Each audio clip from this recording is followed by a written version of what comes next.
Hello, may I speak to Miss Laurel Winfield? Who's calling? This is Sean Dixon calling. Sean. Yeah, you remember Feliciana Street? From where now?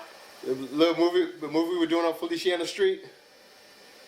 Oh! How you doing? Oh my God!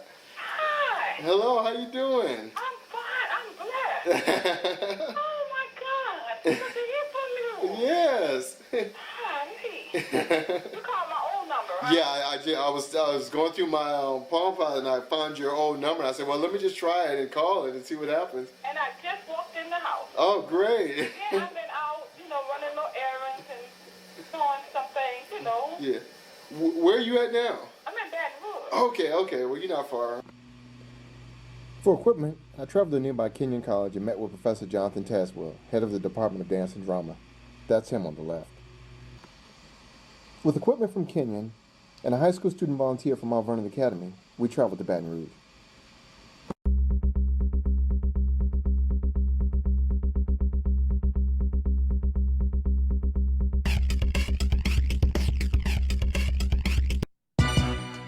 Yeah, come on. Woo! Ha, ha. I know you know what this is. I know you come know on. what this is. God, son. Lord bless this track. G-Reese. Yeah. God can easily spot those who are not chose from afar, but I got those who can part with the wicked ways of the heart. Soon are the days of the mark, and it's getting harder and harder to keep my head above the water.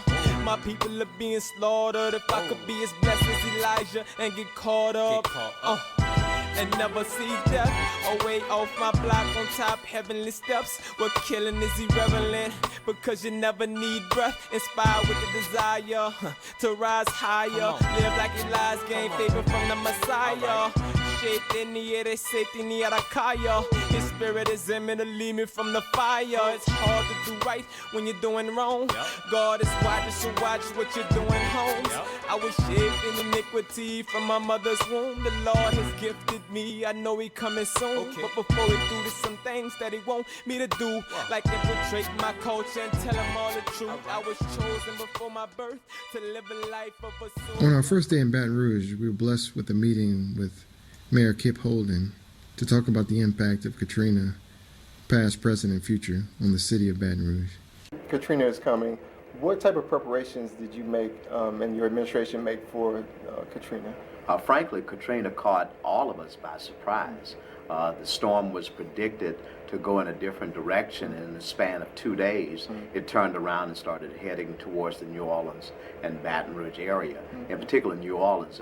Baton Rouge is very, very fortunate because we didn't even receive anywhere near the damage New Orleans received.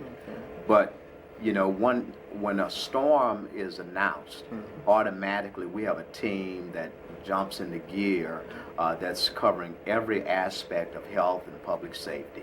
And that team gathers at our Office of Emergency Preparedness. Since we've been through storms before, they know exactly what to do. And then we go into a mode where there are briefings both from the National Weather Service, but at the same time we get local briefings as well to try to see exactly what's going on. Okay. How did your preparations fare after Katrina landed? We had a tough job. I mean, obviously, when you take in 250,000 people in 1 week, when you exceed your 25-year traffic growth projection in 1 week, it becomes very, very difficult. But both using our convention center and at the same time Southern University stepped up and area churches stepped up, all of those factors coming together made the quality of life better for a number of the people who had to come to Baton Rouge based upon Hurricane Katrina. The other thing was obviously trying to make sure we had adequate supplies, adequate food, and also health care in place to take care of people. Okay.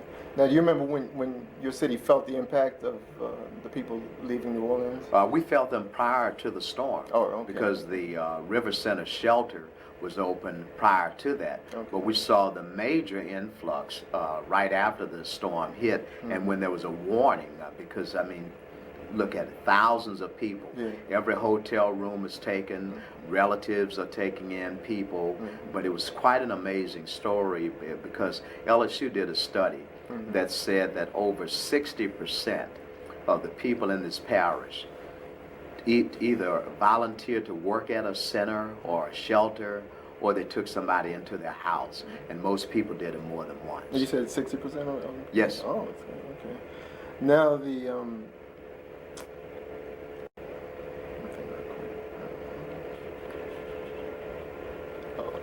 you've got all these individuals coming to your city, the businesses, the families buying homes.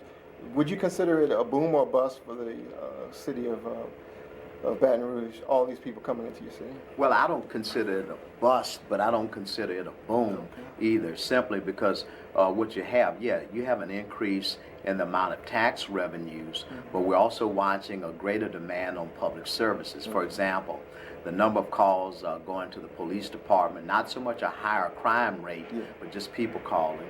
Fire department, EMS, we're watching more garbage now that we have to pick up. We're watching a larger increase in the homelessness population. We're watching our hospitals now faced with the uninsured, the underinsured, and mental health patients all going to the emergency rooms. And so therefore we're watching a backlog of the number of people who can be treated. And the other thing is we know that we need a larger number of affordable housing and mixed income housing in order to accommodate people. So, you know, you might have a surge in terms of the dollars you have, but you watch those dollars being eaten up gradually simply because of the services that you have to provide. Okay. You say it's balancing itself out, or it's still a wait and see? It's still a wait and see because we watched some decline in the amount of tax revenues, but we budget on a very conservative estimate. So at the same time, we have our regular things that we have to take care of because we believe in providing public service and public safety as the top thing. So our Department of Public Works, police, fire, and EMS are always at the top of our budget priorities as well. Is your office or the city of Baton Rouge doing anything to encourage residents from New Orleans to return to New Orleans? That's not our job. Our job primarily is to make sure that if a person is here, that we take care of individuals. The sad part is when you see decisions made by either somebody in New Orleans or at the state that says we want to send more people into Baton Rouge if another storm occurs. My problem there is how can you keep piling people on when the people who are here now are not receiving basic services? So it becomes unfair for people to send other people in when we need to take care of people who are here. The final question is, the title of our document is called Petro, which is a biblical term for rock of foundation. What would you say was your rock through all this? This was your first year in office. How long had you been in office before the storm hit? I had been in office roughly about 8 months before the storm hit.